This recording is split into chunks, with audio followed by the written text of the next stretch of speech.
Ladies and gentlemen, welcome to the Low Hard Press podcast. Damn it, I did it again. All right, ladies and gentlemen, where'd Ben go? Ladies and gentlemen, welcome to the Aloha Press YouTube show. This is part 2 of the U.S. Open prediction show. I don't even know what to call it. I mean, it's just, I'm full of excitement. Wearing all black. Aloha! Here with JC and Jeff. Ain't no time for school today. Hitting bombs. Hey, watch this punch cut lob wedge. Replace your Marshalls with cart girls. They're better looking. They're serving drinks. Got to hit bombs off the tee. Phil talking about a guy taking a shit in the cut. Mahalo! That's what we did fireside with Phil. Fire at the stick. Hit bomb and attack the pin.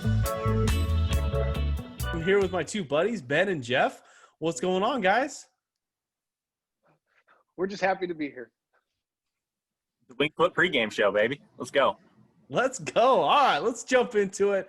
Let's start off a little different. Something that we generally don't do, but let's kick it off with our picks, okay? And Ben, you've been talking these last few minutes about how excited you are about watching this particular event. Let's get into your picks, okay? The Aloha Press has decided to set up a little contest, okay? And if you read the newsletter, you follow us on Instagram and maybe Twitter, you understand that if you enter this thing, like both of you have. So this week we put together a contest where you get to pick the U.S. Open winner, and then also you get to pick the guy who gets into the top 10, and then also the gentleman who meets that makes the cut. In addition, we decided to add the two old guys in the event, Tiger Woods and Phil Mickelson. You get to decide which one of those guys are actually gonna beat each other. So, with that being said, Ben, starting with you, buddy, let's run down. Who do you got this week? Who is your U.S. Open champion? First off, I don't want my champion to win. Okay. Sometimes you have to bet with, what you think might actually happen, but good Lord, I may not watch on Sunday if this is what it comes down to. But it was one of two people, and I took flip-flop, and I can't remember which one I did, but I'm pretty sure I chose Patrick Reed to win the U.S. Open. Go ahead, Jeff. Go ahead. A lot of silence there. I agree. You know what? I could have. How many players are in the field? 144 this week. Something like that. 140. Yeah, that's a lot. That would have been the last guy I would have expected Ben. I would have expected Ben to pick Webb Simpson over Patrick Reed. I agree. That was the other one. Good call. See? Oh, motherfucker. I know. Tell me about it. I'm boycotting the fucking final round if Patrick Reed's gonna fucking win. I'm not Well, I'm watching. saying. And the thing about Patrick Reed, especially this week with a fanless U.S. Open, I mean, no one's going to be able to chirp him coming down Sunday, calling him a cheater, maybe confronting his caddy and trying to, get swung on. I mean, there's a lot of things that Patrick Reed has done in his past that opens him up to, some chirpiness. And the New York fans, I watched the 2006 Wingfoot U.S. Open, and those guys were fucking lit, and they were excited, and they were chirping people. And they were chirping guys who they did not like. At one point in time, they were screaming like something about Luke Donald and his mom. I can't repeat it because it's unacceptable for our YouTube show. But Made Sergio cry in 2002. Well, yeah, that too. But so let's move over. Jeff, who do you got this week for the U.S. Open champion? So for the winner, I went with my boy. The only hesitation I had here was that he's switching back to his old caddy. If he still had bones on the bag, I think he was a fucking lock. But it's all right. I'm still going to go with him, and I'm going with JT. Okay. I think that's a solid pick. I mean, maybe, he's giving up his caddy. I don't want to say it's like ace in the hole, but, I mean, Bones legitimately was had two jobs at one point in time. He was on the bag, winning WGCs, and then an hour later he was on the telecast, giving some great insight, unlike Dottie Pepper, one of your favorite analysts. But so I went with if you watch part 1 of the YouTube show, you understand that my new liking to an individual player. But I went with an older gentleman that might have an opportunity to win. But I picked Kevin Kisner. I thought you were going with Stuart Singh, just fresh off his win. Stuart Singh is not in the mix this week. Ben, you know more about Kisner than probably me and JC. Does he hit it long enough to win there?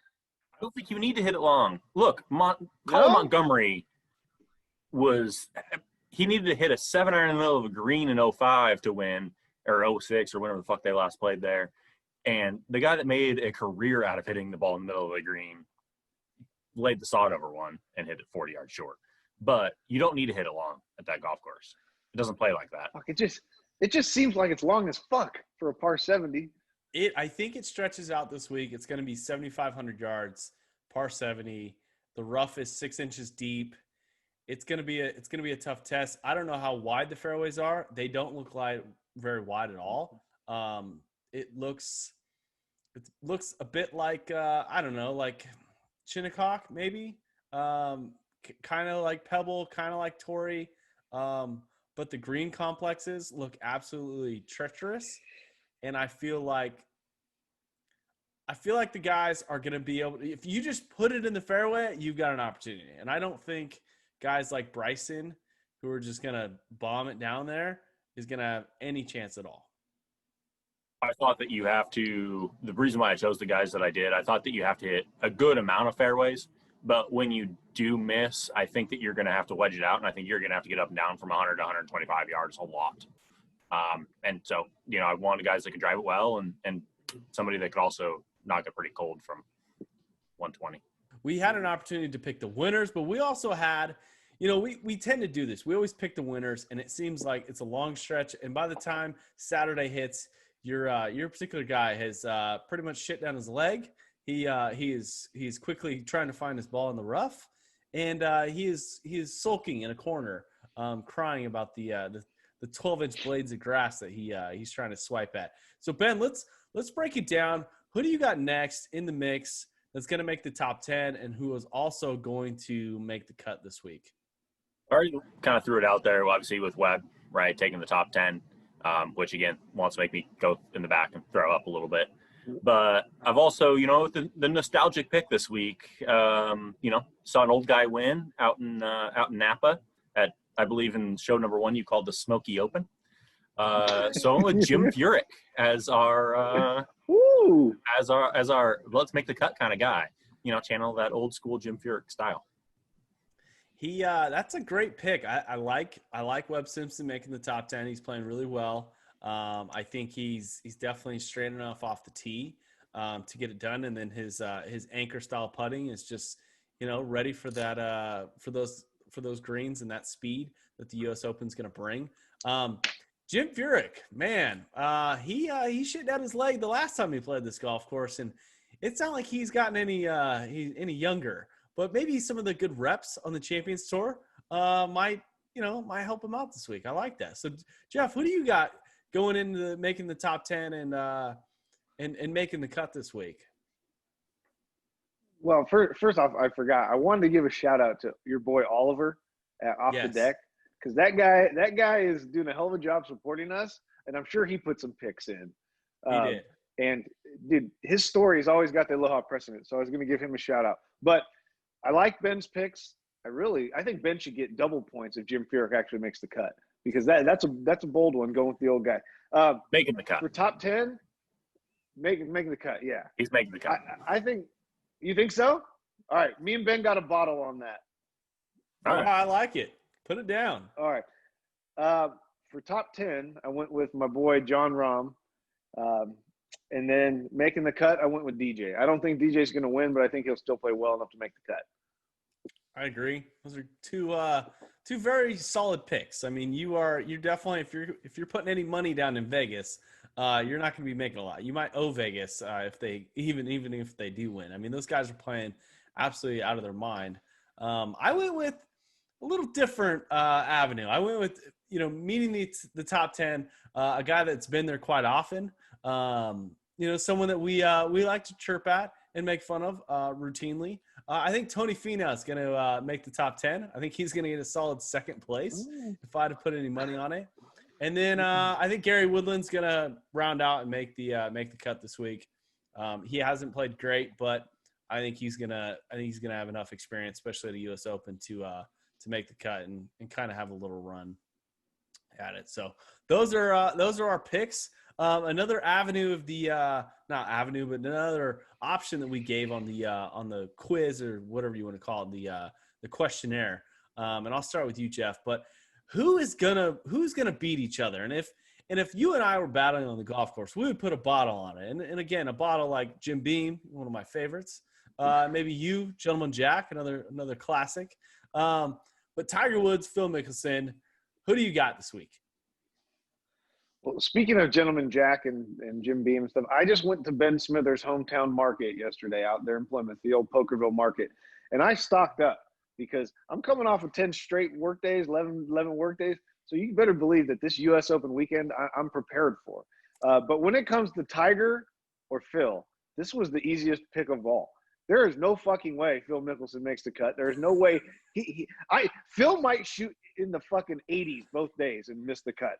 He is just terrible golfer right now, and Tiger's taking it serious. I'm picking Tiger. Understandable. So Ben, who do you got? Same question, Tiger or Phil? You know what? I'm going to go opposite of Jeff.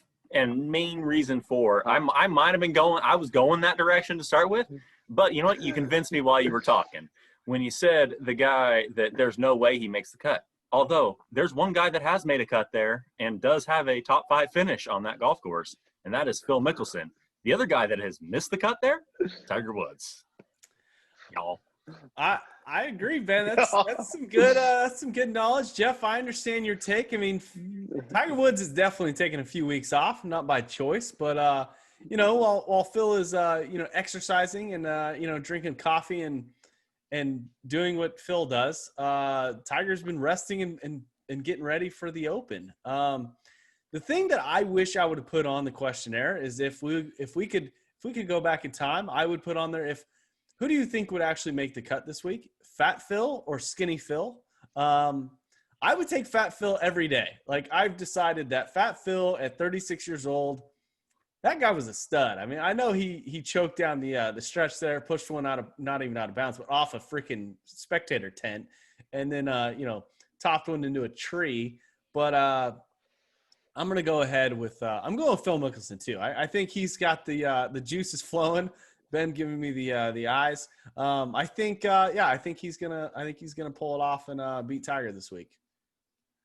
Dude, I like this. I feel like we have another reason to watch now because it's the games within the games. It's kind of like the Aloha Press Classic. You got all these other little things you got to worry about. Absolutely, Fat Phil's still an option. Fat Phil, I wish. I love Fat Phil. If Fat Phil's around, I'd run up to Tahoe and put money on him. Tell him to eat a little deep dish while he's in Chicago, and let's go. Exactly. Yeah. Get off the Stairmaster. All right, so that's your picks. If you guys want to join us with our picks, go to the website, thealohapress.com/win, and you will be entered into.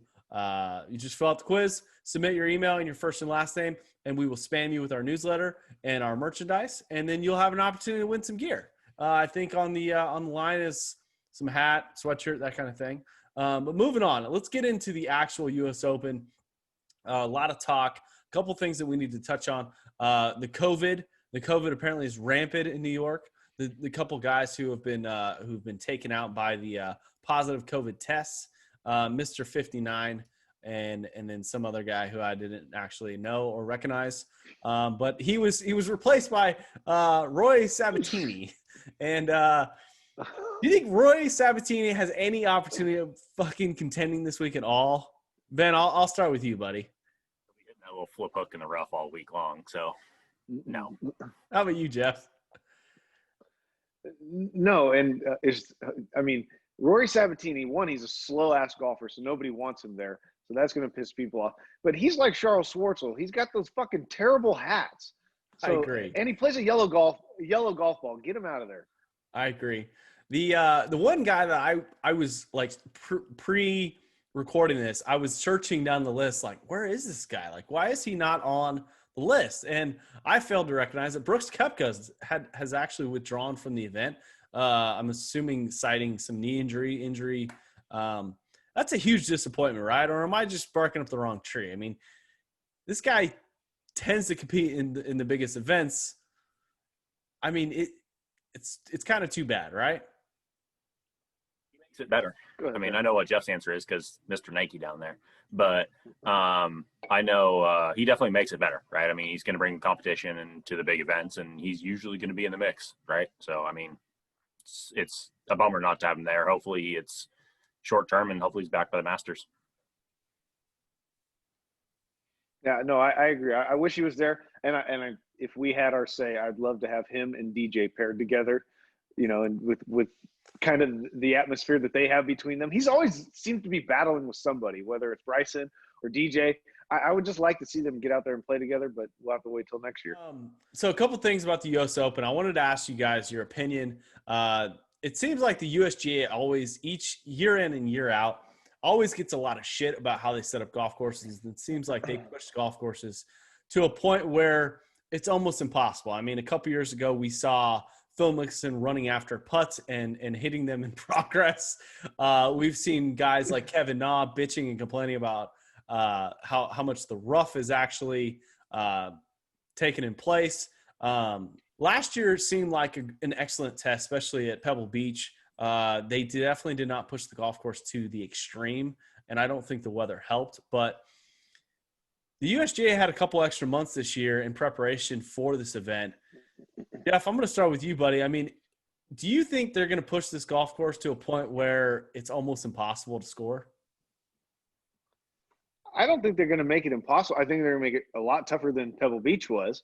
And I would like to think that this is not new for the PGA Tour players. Like they know this is coming. So I'd like to think you're not going to have all these these babies out there freaking bitching and whining and complaining about the rough or the green speeds or the pin placements. So I think they're ready. Hey, everybody plays the same fucking course. The best person's going to win at the end of the day. Like you tell me, be better. Exactly. There's that. But I mean, I'll throw my 2 cents in there. I think that golf course, I think, is already hard enough under basic major championship conditions that you don't need to do it, right? I mean, it's one thing that the USGA is notoriously bad about doing is, cooking the greens out to a point where they're basically concrete floors. And I think that those green complexes are hard enough, especially with the way the rough is up. I mean, rough is one thing you can control, right? Don't hit it there. But you do have to hit it on the greens. I think that's where the USGA gets their criticism from, is when they start doing too much to the greens. Definitely understandable, and it's going to be an interesting test. It's this particular golf course has a lot of history. It was recently redesigned by Gil Hansen. He definitely brought some of the things back. This nostalgic. What, Jeff? What the fuck? I feel like I'm a kid in third grade sitting down Indian style, just listening to you talk, like story time, book club or some shit. I'm just saying, like, right. Hey, who? Gil Hansen? Tell me about it. What did he fucking do to this course? All right, he redesigned. He brought back. He did some restorations. Yeah, exactly. I watched like 2 hours of the Winged Foot. I did some history. It was boring, but I had some topics to talk about apparently. Bring the research to the show. I like it.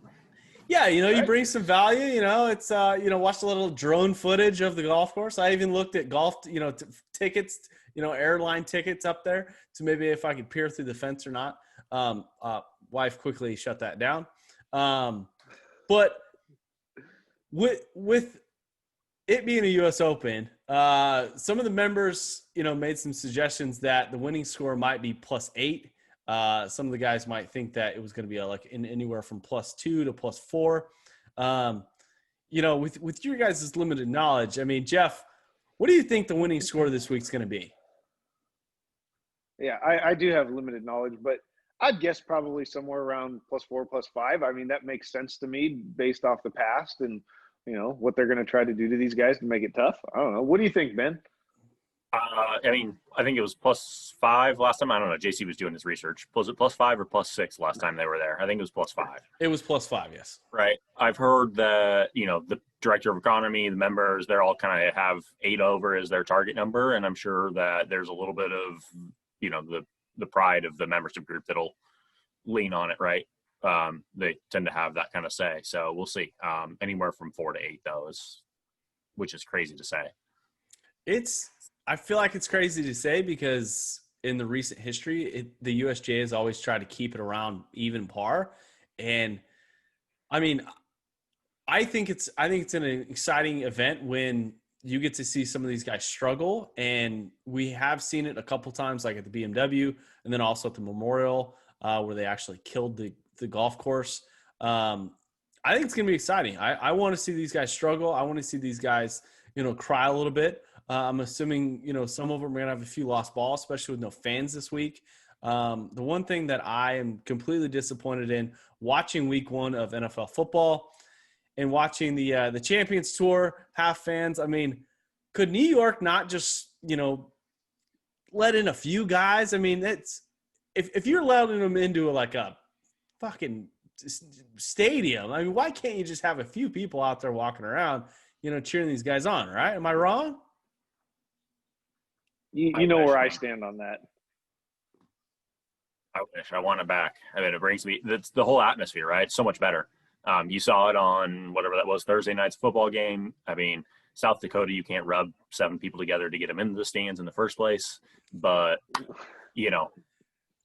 it does make the atmosphere better.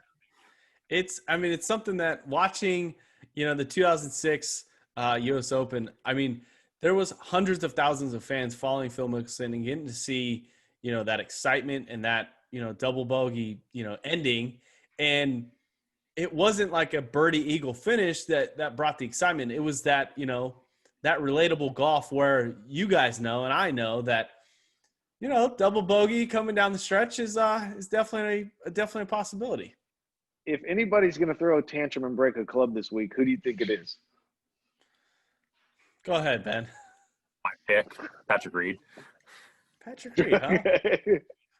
I'm going to go with Roy McIlroy. I think he, recently had a child. If you guys weren't aware, we broke that story.